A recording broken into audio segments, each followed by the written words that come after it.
Watch பண்ணா story லைனோட நமக்கு நல்லா கனெக்ட் ஆகும்னு நினைக்கிறேன். ஒரு ஒரு பீப்புளுக்கான ரைட்ஸை வந்து அவங்க மீட் எடுக்கிறாங்க கரெக்டாக. இது பாருங்க ஐயா, ரஞ்சித் ஐயா, என்னாச்சு உங்களுக்கு? நல்லா தான் இருந்தீங்க, ஏன் எடுத்தாரு தெரியல. படம் ஃபுல்லா ஊ ஹா ஊன்னு.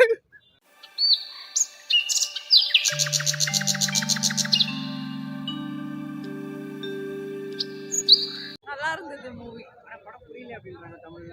ஆமா, லைக் ஃபர்ஸ்ட் டைம் வாட்ச் பண்ணும்போது கொஞ்சம் கன்ஃபியூஸ்டா இருக்க மாதிரி, ஸ்டோரி லைன் வந்து நம்ம அண்டர்ஸ்டாண்ட் பண்ணிக்கிறதே கொஞ்சம் புரியாத மாதிரி இருந்தது. மேபி செகண்ட் டைம் வாட்ச் பண்ணா ஸ்டோரி லைனோட நமக்கு நல்லா கனெக்ட் ஆகும்னு நினைக்கிறேன். புரியல? இல்ல இல்ல, அந்த பேசிஸ்ல எல்லாம் அந்த மாதிரி எதுவும் ஓப்பனா எதுவும் மென்ஷன் பண்ணல.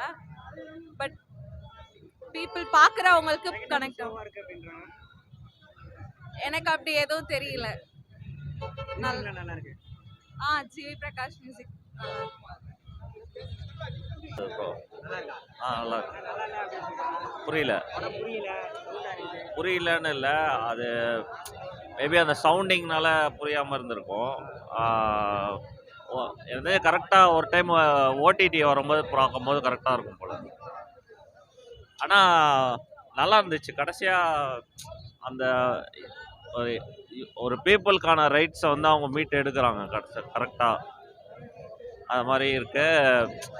இவங்க வந்து ஏன் வந்து ஊருக்கு ஒதுக்குறாங்க, அவங்க தான் அந்த லேண்டோட ரைட்ஃபுல் பீப்புளே அவங்க தான். அவங்களே வந்து அவங்க ஸ்லேவ்ஸ் ஆக்கி அவங்க உழைப்பே வாங்கி திரும்பி அதையே அவங்க பிடுங்குறாங்க அப்படின்றத அது சூப்பராக பண்ணியிருக்காரு. ஆனால் இன்னொரு டைம் பார்க்கணும். ஆனால் இல்லை, கொஞ்சம் டிஃப்ரெண்ட்டாக இருக்குது. நம்ம பாலா எடுத்தா எப்படி இருக்குமோ அந்த மாதிரி இருக்கு படம். ஸோ என்னன்னா, ஒரு எல்லாரோட ஆக்டிங்கும் செம்ம. இதில் வந்து வேற எங்கேயுமே பேச முடியாது. எல்லாரும் ரொம்ப கஷ்டப்பட்டுருக்காங்க. படத்தை அவங்களோட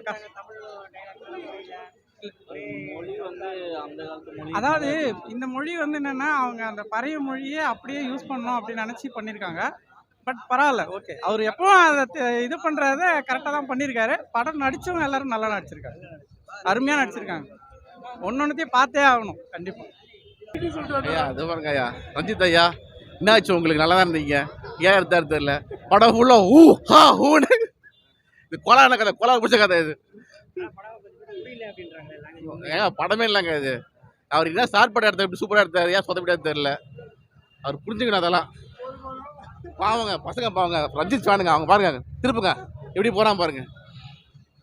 படம் வேற லெவல். சியான் விக்ரம் வேற லெவல். எப்பயும் போல் அவரோட நடிப்பு வந்து பக்காவாக இருந்துச்சு, எந்த குறையும் கிடையாது. வேற லெவல். படம் ஸ்டோரி பயங்கரமாக இருக்குது. அதாவது புரியலையா, அதாவது படத்தை வந்து கரெக்டாக ஒரு உண்மை சம்பவம் தான் இது. கரெக்டாக லிசன் பண்ணி பொறுமையாக பார்த்தாலே போதும். சொல்கிறவங்க 1000 பேர் சொல்லுவாங்க, உழைப்புக்கு மதிப்பு கொடுத்தாலே போதும். அது ஒரு சில பேருக்கு பிடிக்காது. இப்போ நல்லா சிங்கி சிங்கி டான்ஸ் இருந்தால் மட்டும் போதுமா? உண்மை கதையை வந்து சொல்லியிருக்காங்க. சியான் எப்பவுமே கெத்து, குறையே கிடையாது. நல்லா இருக்குங்க. புரியுது. படம் ஓகே ப்ரோ, தங்கலான் ஓகே.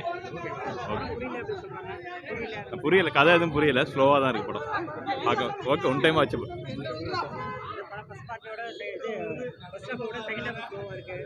அப்படிதான் இருக்கு படம், ஸ்லோ தான் படம், பார்க்க முடியும். ஓகே ஓகே, பார்க்கலாம். நார்மலாக ரொம்ப சொல்கிறதுலாம் ஒன்றும் இல்லை, நான் சொல்கிறதுலாம் இல்லை. நல்லா இருக்கு படம், நல்லா இருக்கு. அதோட மேலே இருக்கு. அதே ரஞ்சித் படம் தான், அதே அரசியல், எல்லாமே நல்லா இருக்கு. படம் நல்லா இருக்கு, சூப்பராக நடிச்சிருக்காரு விக்ரம். நல்லா இருக்கு படம், பார்க்கலாம், சூப்பர்.